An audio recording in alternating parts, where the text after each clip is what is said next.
ओम शांति। 17 मई 2023 के ईश्वरी महावाक्य। आइए पहले सुनते हैं मुरली के मुख्य पॉइंट्स।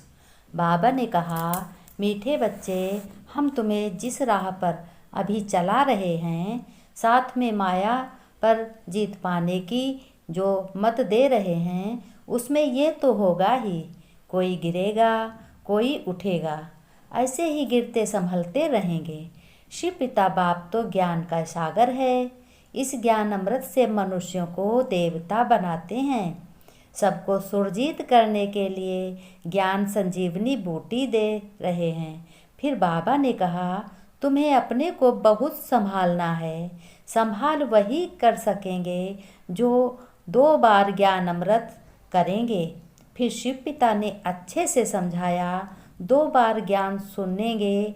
ज्ञान गंगा से स्नान, अमृत वेले और नुमा शाम यानी शाम को बाबा का योग और ज्ञान मुरली सुनना और मुरली को पढ़कर फिर मन बुद्धि से रिवाइज भी करना है।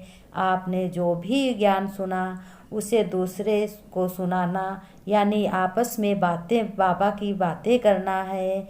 फिर शिव पिता परमात्मा ने कहा, बच्चों, सदा तुम्हारी बुद्धि में याद रहे कि हम देवता बन रहे हैं। तुम बच्चों कोई भी अशुद्ध वस्तु नहीं खा सकते। बहुत परहेज बच्चों रखनी है, बिल्कुल पवित्र बनना है। और फिर कहा, जो अधूरा पवित्र बनेंगे उन्हें राज्य भी अधूरा मिलेगा, परंतु ज्ञान योग से तीखे जाएंगे, वह जाकर पहले पहले राज्य करेंगे। और आज शिव पिता ने एक बात और कही कि बच्चे को भी इस सच्ची कमाई करानी है। अपने बच्चों को भी साथ साथ में बताना है, जो करेगा सो पाएगा। यहाँ ऐसे नहीं है बाप की कमाई करेगा वो और वह बच्चों को भी मिल जाएगी। जैसे सभी बच्चे ना कोई कुछ करें हद के बाप तो तब भी उसकी जायदाद मिलेगी। तो बाबा ने कहा, यहाँ ऐसा नहीं है।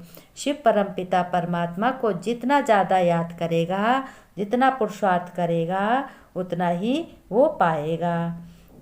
और शिव बाबा की जो पुरुषार्थ करेगा वही पाएगा। बाबा के बच्चे तो अनगिनत हैं। अगर योग टूटता है तो जानो मनसा वाचा कर्मणा से कोई भूल जरूर हुई होगी, तभी तो योग टूटता है, मन नहीं लगता। परीक्षा सभी बच्चों पर आती है।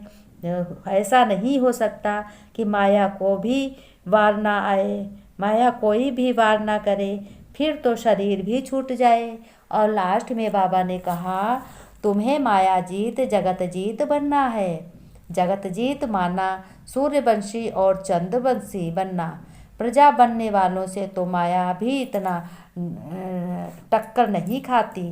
जैसे कोई भी अच्छा काम करो उसमें माया जरूर आएगी, विघ्न डालेगी।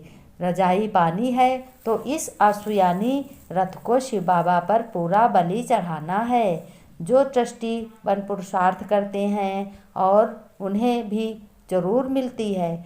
जो बच्चे योग बहुत करके और बहुत अच्छा करके और शिव बाबा को याद करते हैं, उनकी मदद शिव बाबा बहुत करते हैं।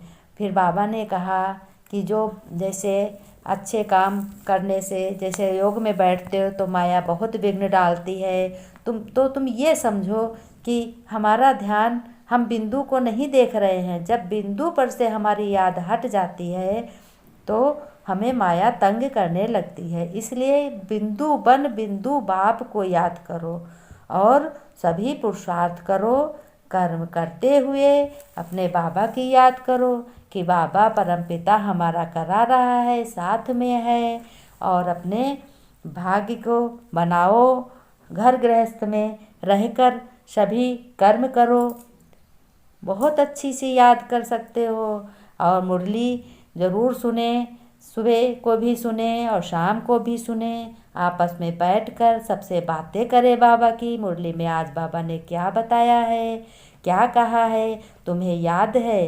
अपनी अपनी बातें आपस में शेयर करें और बाबा की खूब याद करें, चलते फिरते उठते बैठते बाबा की याद करें। बाबा तो कहता है हमारे बच्चे राजयोगी हैं, क्योंकि उठते चलते और ये संन्यास योग जो है वो बैठ कर के माला जपते हैं और घर बार छोड़कर चले जाते हैं। तो हमारे बच्चे राजयोगी हैं, घर गृहस्थ में रहते हुए शिव बाबा को, परमपिता परमात्मा को याद करते हैं, अपना कर्म निभाते हैं। ओम शांति।